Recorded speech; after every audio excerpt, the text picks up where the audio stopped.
because now it's my district manager and it's my immediate supervisor, my sales manager. So I went and sat in the hall, and I came in the hall, and I sat down, and I stood up and I said, you know what, Jeff, this is going to be my last day. I'll turn in my tablet and my phone tomorrow.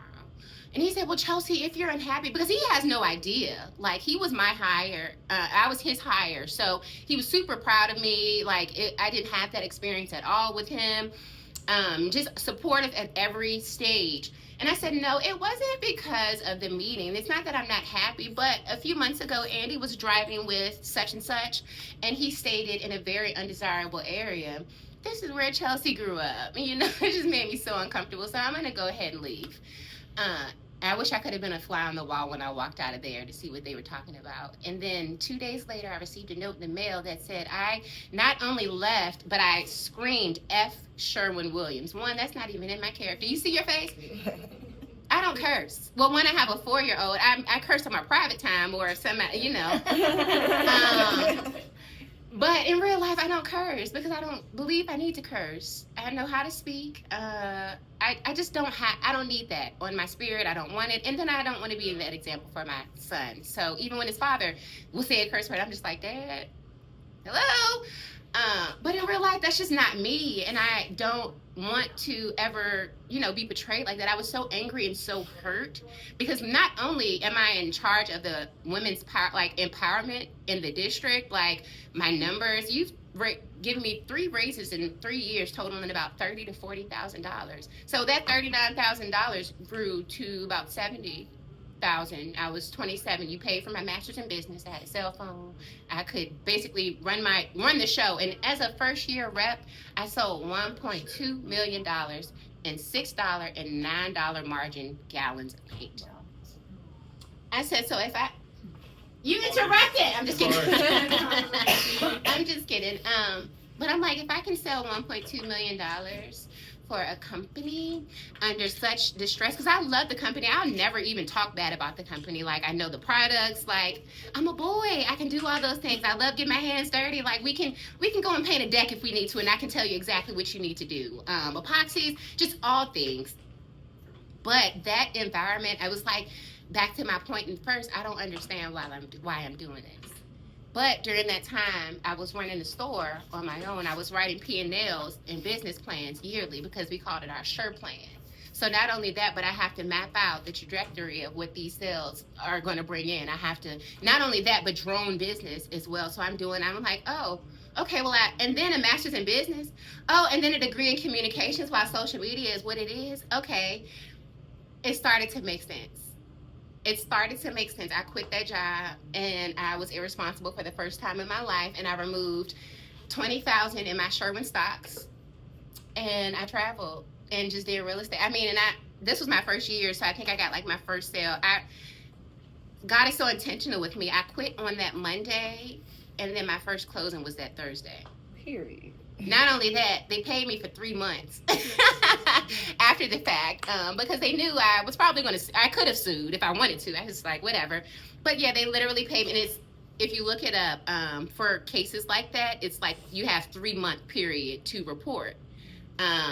So yeah, they paid me for 3 months. I'm getting paid. I took the $20,000 out and I had my closing. And I think I only closed one in 2017. And then it's just, kind of grown since then. And now I've been in business for myself close to 8 years. And I've never looked back. And now I'm capping and having multiple clients. Like, I've had 8 listings at a time. Like, right now, I had a closing last week for a listing. I have a closing the first week in May. I have a closing the second week in May. I have like 74 buyer clients within the now and 3 years just from a lead generation system that I do. Like, and at this point, it's like I didn't have to understand the why. Because, like, okay, in 2013, your prayers, they're different. They change. 2013, it's like, okay, God, I need a job. 2017, it's like, God, help me still be in love with this job that you gave me, although I'm in these very unsavory conditions. Okay, 2020, guys, COVID, I'm pregnant. My first child, my mother is terminally ill. Okay, how am I about to get through this? When my son was born. So basically, with COVID happening between January and June, I had probably about 4 or 5 closings knocked out. When I had my son on the 14th of July, I had like $7 in my account. His father had just paid my rent for that month, and from July, I had him the 14th. We got out the 16th. I was at a walk through the 16th, and I was at a closing on the 17th. Ill advised. Wow. July 14th, I received my epidural at 5:30 p.m. that afternoon, that Tuesday afternoon. I had a conference call for an inspection addendum at 6:30, and they were like, "Chelsea, what are you doing?" I was like, "You want the truth or a lie?"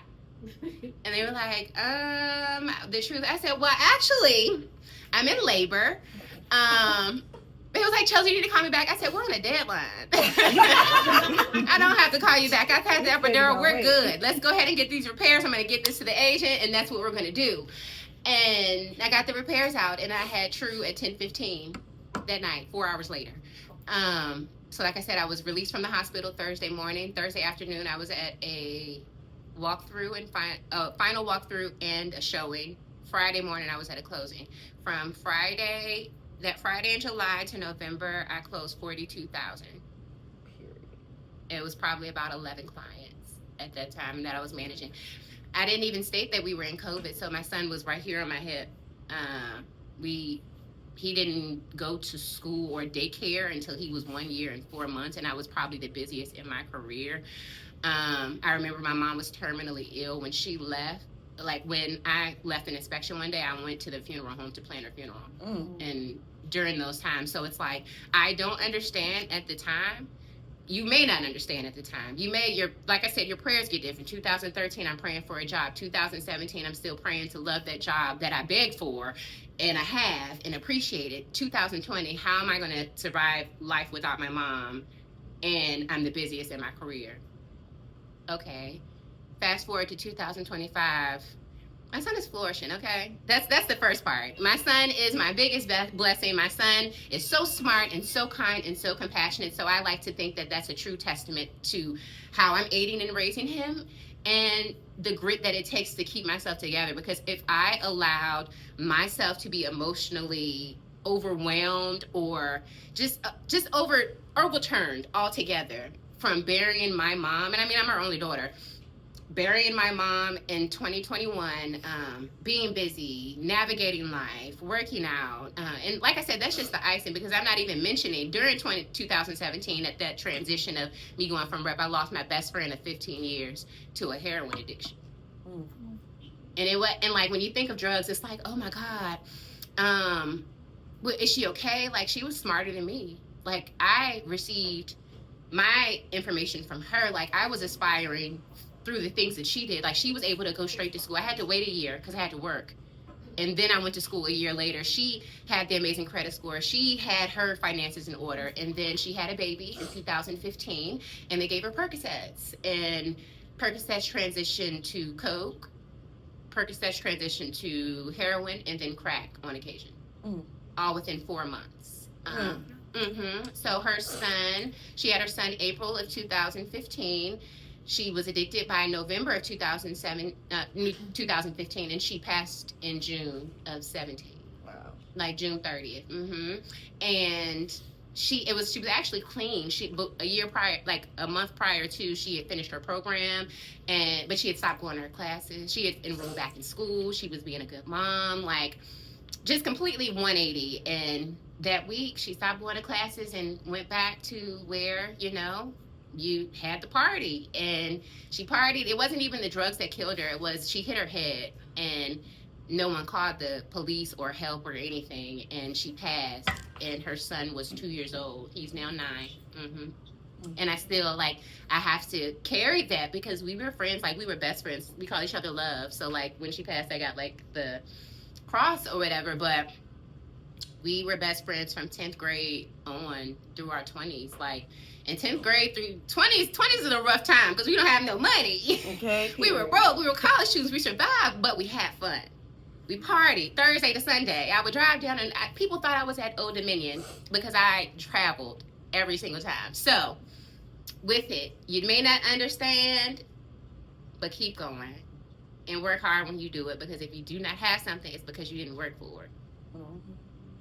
The end. Chelsea,